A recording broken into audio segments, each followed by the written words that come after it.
Hi viewers, welcome to me style. வீடியோக்குள்ள போகிறதுக்கு முன்னாடி நம்மளோட சேனலை சப்ஸ்கிரைப் பண்ணாதவங்க சப்ஸ்கிரைப் பண்ணிட்டு கொஞ்சம் சப்போர்ட் பண்ணுங்க. வாங்க வீடியோக்குள்ள போகலாமா? ககன் பூமி சீரியல்ல என்ன பரபரப்பா நடந்துட்டு இருக்குன்னு பார்க்கலாமா? இன்னைக்கு நம்ம தாராக்கும் ககனுக்கும் என்கேஜ்மெண்ட்னே சொல்லலாம். அது மட்டும் இல்லாம இந்த அபூர்வா பூமியை சீண்டி பாக்குறாங்கப்பா. என்ன பூமி, இன்னைக்கு ககனுக்கும் தாராக்கும் என்கேஜ்மெண்ட் கேள்விப்பட்ட, நீ போலையா அப்படின்னு சொல்லி கேட்டுட்டு இருக்காங்க. அதுக்கு பூமி சொல்றாங்க, இங்க பாரு அபூர்வா, நீ என்ன தில்லுமுள்ளு பண்ணாலும் சரி, என் ககன் மாமாவை என்கிட்ட இருந்து பிரிக்கவே முடியாது. அதுக்கு அபூர்வா சொல்றாங்க, இங்க பாரு பூமி, நீ கடைசி வரைக்கும் ககன் கூட கற்பனையிலே வாழ்ந்துட்டு இருக்க வேண்டியதான். நீ கற்பனையிலே இருக்க, அவன் வேற வாழ்க்கையை தேடி போயிட்டான். இனி தாரா ககன் இவங்க 2 பேரும் தான் அப்படின்னு சொல்லிட்டு இருக்கா. உடனே இது கேட்டுட்டு நம்ம பூமிக்கு கோவம் வருதுன்னே சொல்லலாம். இந்த பக்கம் நம்ம ககன் அவங்களோட தங்கச்சிக்காக தான் இந்த மாதிரிலாம் பண்ணிட்டு இருக்காங்க. இந்த தாராவை என்கேஜ்மெண்ட் பண்ணிக்கிறதுலயோ கல்யாணம் பண்ணிக்கிறதுலயோ கொஞ்சம் கூட விருப்பமே இல்லை நம்ம ககனுக்கு. இந்த விஷயத்துக்குலாம் விருப்பமே இல்லாம தான் நம்ம ககன் மோதிரத்தை மாத்திக்கிறாங்கன்னே சொல்லலாம். அது மட்டும் இல்லாம இந்த விஷயம் எல்லாமே மீராக்கும் தெரிய வருது. நம்ம மீராக்கு மனசு உறுத்தலாவே இருக்குன்னு சொல்லலாம். என்னதான் பண்ணாலும் நம்ம பண்றது தப்பு தானே. இந்த அபூர்வா பண்ண எல்லா சதி திட்டத்தையும் இந்த ககன் கிட்ட சொன்னாதான் நம்ம ககனும் பூமியும் ஒண்ணு சேருவாங்க. சரின்னு சொல்லிட்டு மீரா ஒரு முடிவு எடுத்துட்டு ககன் வீட்டுக்கு தான் வராங்கன்னு சொல்லலாம். ஆனா அங்க வந்து பார்த்தா ககனுக்கும் தாராக்கும் என்கேஜ்மெண்ட்டே முடிஞ்சிருச்சு. அப்ப நம்ம ககன் ரொம்ப சேடா உட்கார்ந்துருக்க. அப்ப மீரா அந்த இடத்துக்கு வராங்க. ககன், உன்கிட்ட நான் கொஞ்சம் தனியா பேசணும், கிட்ட நான் ரொம்ப பெரிய ஒரு முக்கியமான விஷயம் சொல்லணும் ககன் அப்படின்னு சொல்லிட்டு இருக்கும்போது ககனும் வந்து, சொல்லுங்க, என்ன விஷயத்த நீங்க என்கிட்ட சொல்லணும் அப்படின்னு சொல்லி கேட்டுட்டு இருக்காரு. பாரு ககன், நீ பூமியை பத்தி ரொம்ப தப்பா நினைச்சிட்டு இருக்கல, ஆனா அவ அந்த மாதிரி எதுவுமே செய்யல. பாருங்க, அதெல்லாம் நீங்க எப்படி சொல்லலாம்? அவ தானே என்னோட தங்கச்சியோட வாழ்க்கையை கெடுத்தது அப்படின்னு சொல்லி கேட்க மீரா சொல்றாங்க, இங்க பாரு ககன், அதுதான் நீ தப்பா தான் புரிஞ்சிருக்க இந்த பூமியை. இந்த அபூர்வாவோட சதினால தான் நீங்க 2 பேருமே பிரிஞ்சிருக்கீங்க அப்படின்னு சொல்லிட்டு மீரா சொல்ல கேட்டு நம்ம ககனுக்கு ஒண்ணுமே புரியலன்னு சொல்லலாம். என்ன சொல்லிட்டு இருக்கீங்க, எனக்கு ஒண்ணுமே புரியலையே, கொஞ்சம் தெளிவா சொல்லுங்க அப்படின்னு சொல்லி கேட்டுட்டு இருக்காரு. அப்ப நம்ம மீரா எல்லா விஷயத்தையுமே ககன் கிட்ட சொல்றாங்க. இங்க பாரு ககன், அன்னைக்கு இந்த அபூர்வா திட்டத்தினால சிவாக்கும் பிந்துக்கும் அன்னைக்கே கல்யாணம் நடந்து முடிஞ்சிருக்கும். ஆனா அந்த கல்யாணத்தை தடுத்ததே நம்ம பூமி தான். தடுத்தது மட்டும் இல்லாம அவ என்ன சொன்னான்னு தெரியுமா? ககன் அத்தை எல்லாருமே ரொம்ப மனசு வருத்தப்படுவாங்க, அவங்க எல்லாருமே எல்லாரும் முன்னாடி தலை குனிஞ்சு நிற்பாங்க, அது உனக்கு பரவாயில்லையா? அவங்க மனசை கஷ்டப்படுத்திட்டு நீங்க சந்தோஷமா இருக்க போறியா அப்படின்னு சொல்லி கேட்டா. ஆனா நீ நினைச்ச வாழ்க்கை உனக்கு கிடைக்காம இருந்தா கூட பரவாயில்ல, அவங்க தலை குனிய கூடாது அப்படின்னு சொல்லிட்டு நம்ம சிவாக்கு புரிய வச்சா. ஆனா இந்த அபூர்வா சும்மா இருப்பாளா? இந்த சிவாக்கும் பிந்துக்கும் கல்யாணம் நடந்தாதான் நீயும் பூமியும் ஒண்ணு சேர முடியாது. நீங்க 2 பேரும் பிரியறதுக்காக தான் அவ இவ்வளவு பெரிய திட்டத்தை போட்டிருக்கா. அது மட்டும் இல்லாம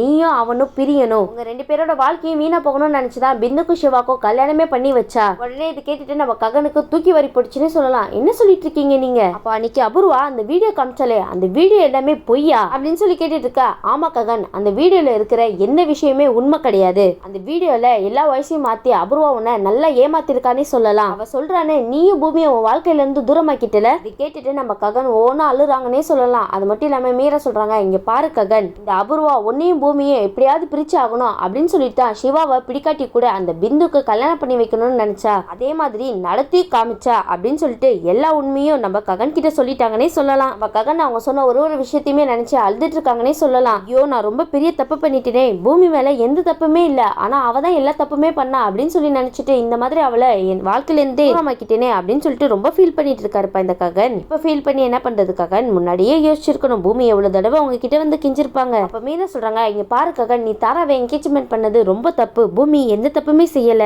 எந்த தப்புமே பண்ணாத அந்த பொண்ணோட வாழ்க்கைய அழிச்சிடாத ககன் அப்படின்னு சொல்லிட்டு நம்ம மீரா ககன் கிட்ட சொல்ல இதெல்லாம் கேட்டுட்டு மறுபடியும் நம்ம ககன் அழுகுறாங்கன்னே சொல்லலாம். அப்ப அந்த இடத்துல நம்ம பூமி வந்து நிக்கிறாங்க. நம்ம பூமியை பார்த்து ககனுக்கு அளவு கடந்த சந்தோஷம்னே சொல்லலாம். நம்ம ககனுக்கு சந்தோஷம் தாங்க முடியாம பூமியை கட்டி பிடிச்சிட்டு அழுத்துட்டு இருக்காங்க. பூமி, என்ன தயவு செய்து மன்னிச்சிடு, உன் மேல எந்த தப்புமே இல்ல, ஆனா நான் உன்னதான் தப்பா நினைச்சு இந்த மாதிரிலாம் பண்ணிட்டேன். அது மட்டும் இல்லாம உனக்கும் இந்த கல்யாணத்துக்கும் எந்த சம்மந்தமே இல்ல அப்படின்ற விஷயம் எனக்கு இப்பதான் தெரிய வந்துச்சு. எனக்கு இந்த விஷயம் மட்டும் முன்னாடியே தெரிய வந்துச்சுன்னா கண்டிப்பா சொல்றேன், இந்த மாதிரி ஒரு முடிவை நான் எடுத்திருக்கவே மாட்டேன் பூமி. நான் உன்னை எவ்வளவு கஷ்டப்படுத்திருக்கேன், எவ்வளவு அவமானப்படுத்திருக்கேன், அப்ப கூட நீ என்னை விட்டு போகவே இல்லை. உனக்கு நான் தான் வேணும் அப்படின்னு சொல்லிட்டு என் காலை பிடிச்சி கெஞ்சினே பூமி, போயும் உன்னை இவ்வளவு கஷ்டப்படுத்திட்டேனே அப்படின்னு சொல்லிட்டு மனசு வேதனைப்பட்டு அழுதுட்டு இருக்காங்கன்னே சொல்லலாம் நம்ம ககன். உடனே அந்த இடத்துல நம்ம ககன் கண்ணை துடைச்சிட்டு சொல்றாங்க, இங்க பாரு பூமி, அந்த தாராக்கும் எனக்கும் என்கேஜ்மெண்ட் ஆனா கூட பரவாயில்ல, என்னோட மனைவினா அது நீ மட்டும் தான், என்னோட மனசுல நீ மட்டும்தான் இருக்கு பூமி அப்படின்னு நம்ம பூமி கிட்ட சொல்ல உடனே வந்து பூமி சொல்றாங்க, மாமா நீங்க சொன்னாதான் எனக்கு இந்த விஷயம்லாம் தெரியணும்னு இல்ல,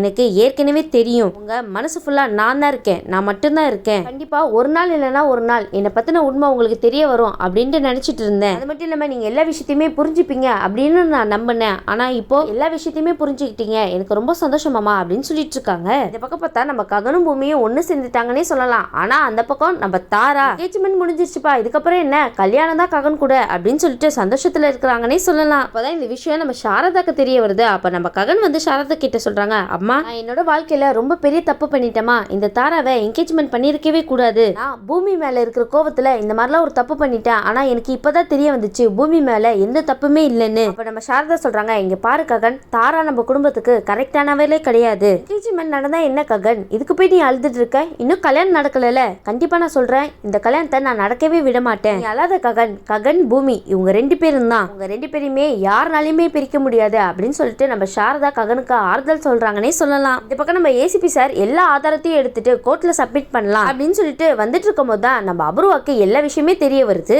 என்னோட கேஸ்ல இன்வால்வ் ஆகுற யாரையுமே உயிரோட மட்டும் விட மாட்டேன் அப்படின்னு சொல்லிட்டு அபூர்வா ஒரு பிளான போடுறாங்கன்னே சொல்லலாம். அவங்களோட ஆட்களை ஏற்பாடு பண்ணி இந்த ஏசிபி சார் வர வேனை அடிச்சு தள்ளிடணும் அப்படின்னு சொல்லிட்டு ஒரு பிளான போட்டு கொடுக்குறாங்க. இதை கேட்டு அந்த ரவுடிங்களும், சரி மேடம், நீங்க எங்களுக்கு எவ்வளவு பணம் வேணாலும் தரேன்னு சொல்றீங்க, இந்த ஒரு வார்த்தைக்காகவே போதுமே, நீங்க சொன்னதை கரெக்டா பண்ணி முடிச்சிடுறோம் சரின்னு சொல்லிட்டு நம்ம ஏசிபி சார் கரெக்டா வரும்போது அங்க லாரியில இருந்து ஒருத்தர் வெயிட் பண்ணிட்டு இருக்காரு. கரெக்டா அந்த வேன் வரும்போது இந்த லாரிக்காரன் அந்த வேனை அடிச்சு தூக்கி போட்டுட்டு போயிட்டே இருக்கான்னு சொல்லலாம். அப்போ ஏசிபி சார் கீழே விழுந்து தலையில பலத்த காயத்தோட உயிருக்கு போராடிட்டு இருக்காங்கன்னே சொல்லலாம். உடனே அந்த இடத்துக்கு நம்ம பூமி வர, சார் உங்களுக்கு இந்த நிலைமை ஆயிடுச்சு சார் அப்படின்னு சொல்லிட்டு ரொம்ப வருத்தப்பட்டு இருக்காங்க. கண்டிப்பா எனக்கு தெரியும் உங்க உயிருக்கு ஆபத்து வரும் அப்படின்னு சொல்லிட்டு, இதை நான் கொஞ்சம் கூட எதிர்பார்க்கவே இல்லை அப்படின்னு சொல்லிட்டு நம்ம பூமி அந்த இடத்துல கதறிட்டு இருக்காங்கன்னே சொல்லலாம். அந்த ஏசிபி சார் சொல்றாங்க, நீ கவலைப்படாத பூமி, கண்டிப்பா குற்றவாளி ஒரு நாள் இல்லைன்னா ஒரு நாள் தண்டிக்கப்படுவான் அப்படின்னு சொல்லிட்டு மயங்கிடுறாங்க. அப்ப அங்க இருக்கிறவங்களாம், நாங்க இவங்களை பாத்துக்கிறோம், நீங்க போங்க, போய் அந்த லாரிக்காரனை பிடிங்கம்மா அப்படின்னு சொன்ன உடனே நம்ம பூமியை எப்படியோ ஓடி போய் அந்த லாரிக்காரனை பிடிச்சிட்டாங்கன்னே சொல்லலாம். அவனை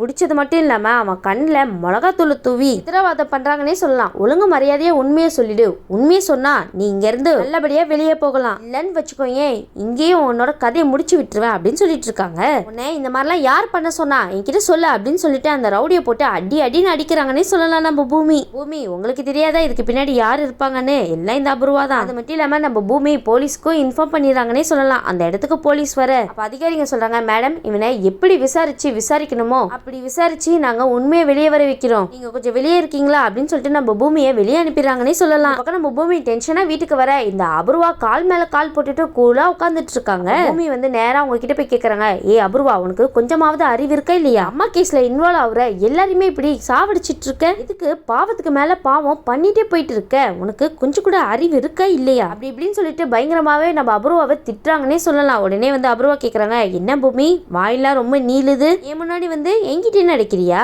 உனக்கு எவ்வளவு தைரியம் இருந்தா என்னோட பிளட்டை எனக்கே தெரியாம எடுத்துட்டு போயிருப்ப, எதுக்கு பூமி என்னோட டிஎன்ஏ சாம்பிளை கொடுக்கறதுக்காகவா, பாரு பூமி எனக்கு நல்லாவே தெரியும் அந்த டிஎன்ஏவும் அந்த பிரேஸ்லெட்ல இருக்கிற டிஎன்ஏவும் ஒத்து போகுதுன்னு எனக்கு நல்லாவே தெரியும். நான் அந்த விக்ரம் கிட்ட போய் பேசினேன், இங்க பாரு உனக்கு எவ்வளவு காசு வேணுமா வாங்கிட்டு இந்த உண்மையை மறைச்சிரு அப்படின்னு சொல்லிட்டு எவ்வளவு கெஞ்சினேன். ஆனா அவன் எதுக்குமே ஒத்துக்காம இருக்கிற மாதிரி தான் இருந்தான். அதனாலதான் அவன் வேலைக்கு ஆக மாட்டான் அப்படின்னு சொல்லிட்டு அவனோட கதையை முடிச்சு விட்டுறணும் அப்படின்னு சொல்லிட்டு இந்த மாதிரி எல்லாம் பண்ணிட்டு இருந்தேன். இந்த அபூர்வா எவ்வளவு கூலா இந்த பதில சொல்றாங்க பாத்தீங்களா. உடனே நம்ம பூமி சொல்றாங்க, இங்க பாரு நீ இந்த மாதிரி எல்லா உயிரையும் எடுக்கிறதுனால நீ தப்பிச்சிடலான்னு மட்டும் நினைச்சிட்டு இருக்காத, நீ தப்பிக்கவே முடியாது, நான் தப்பிக்கவும் விட மாட்டேன், ஒரு நாள் இல்லைன்னா ஒரு நாள் நீ இதுக்கெல்லாம் தண்டனையா அனுபவிச்சே அவ அப்படின்னு சொல்லிட்டு ஒரு பக்கம் நம்ம அபூர்வாவை மிரட்டிட்டு போறாங்கன்னே சொல்லலாம் இந்த பூமி. அப்ப அபூர்வா சொல்றாங்க, போடி போ, நீ என்னதான் முயற்சி பண்ணாலும் என்ன மாட்ட வைக்கவே முடியாது, என்ன யாருன்னு நினைச்ச, நான் அபூர்வாடி, என்னை அவ்வளவு சீக்கிரமா எல்லாருக்கிட்டையும் மாட்டி விட முடியுமா என்ன, என்னால முடியவே முடியாது பூமி அப்படின்னு சொல்லிட்டு ஒரு பக்கம் சவால் விட்டுட்டு இருக்காங்க. ஆனா நம்ம பூமி சும்மா விடுவாங்களா, கண்டிப்பா நம்ம பூமி இந்த அபூர்வா பண்ண எல்லா விஷயத்தையுமே வெளியே கொண்டு வந்து தீருவாங்க. சரி வெயிட் பண்ணி பார்க்கலாம் பூமி இதுக்கப்புறம் என்ன பண்ண போறாங்க ஏது பண்ண போறாங்கன்னு. இந்த வீடியோ உங்களுக்கு பிடிச்சிருந்துச்சுன்னா மறக்காம மெட்ராஸ் ஸ்டைலை லைக் பண்ணுங்க, ஷேர் பண்ணுங்க, சப்ஸ்கிரைப் பண்ணிடுங்க. தேங்க்யூ.